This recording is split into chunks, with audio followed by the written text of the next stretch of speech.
बहुत बहुत धन्यवाद कि आज मुझे यहाँ आमंत्रित किया गया। आज का जो विषय है बेटी बचाओ बेटी पढ़ाओ, उसके ऊपर अपने कुछ विचार व्यक्त करना चाहूँगा। देखो सज्जनों, देखिए, हमारा देश वो देश है जिसकी संस्कृति संसार की सबसे पुरानी संस्कृतियों में से एक है। दुनिया के अनेकानेक क्षेत्रों में जब मनुष्य असभ्य और जंगली था, तब हमारे देश की संस्कृति जो थी वो पूरी तरह अपने भव्य रूप में थी।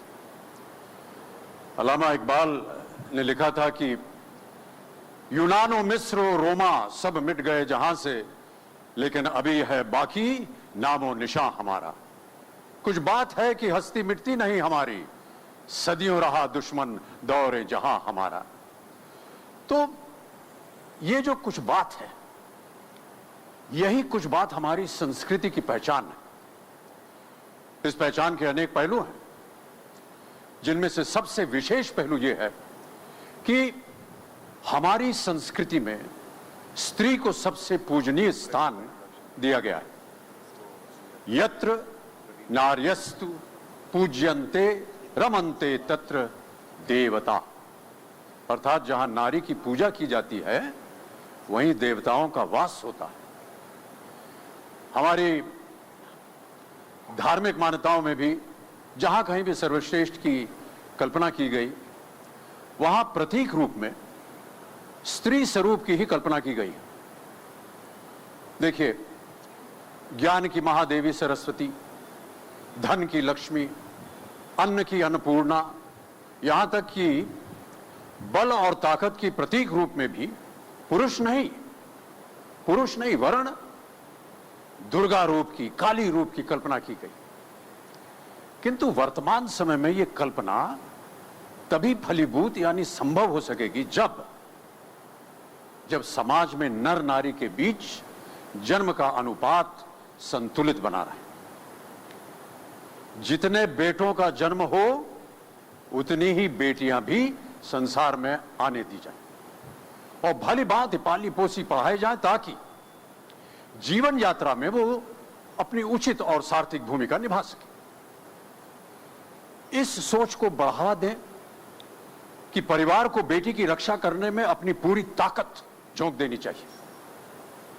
उसी जगह ये नया विचार पनपना शुरू हो कि बेटी अपनी ही नहीं, अपने परिवार की भी पूरी तरह रक्षा और बढ़ोतरी कर सकती।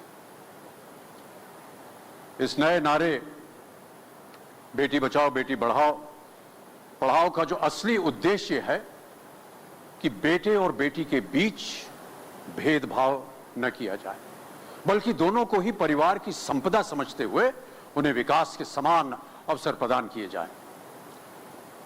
देवियों सज्जनों, समय है हमारी समझ में यह बात आए कि देश की आधी आबादी को अवांछित और असहाय बनाकर पीछे न ढकेला जाए, बल्कि उसे राष्ट्रीय विकास में बराबर का साझीदार बनाया जाए। तभी हम एक बार फिर अपने उस आदर्श को सच साबित कर सकेंगे कि मातृशक्ति सचमुच जीवन देने वाली है और उसका भरण पोषण संवर्धन करने वाली क्षमता से युक्त होती है। ये नारा बेटी बचाओ बेटी पढ़ाओ समूचे समाज को आगे ले जाने की और नारी के प्रति उचित दृष्टिकोण अपनाने की राह समझता हूं। आइए हम सब मिलकर ये संकल्प करें कि तथाकथित अबला के अंदर वास करती सबला को खिलने, फूलों की तरह खुलने दें, विकसित होने दें और पूरे देश की ताकत बनने का अवसर प्रदान करें।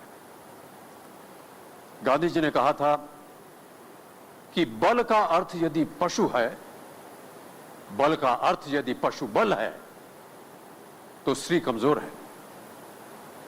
ध्यान से सुनिए इसे कि बल का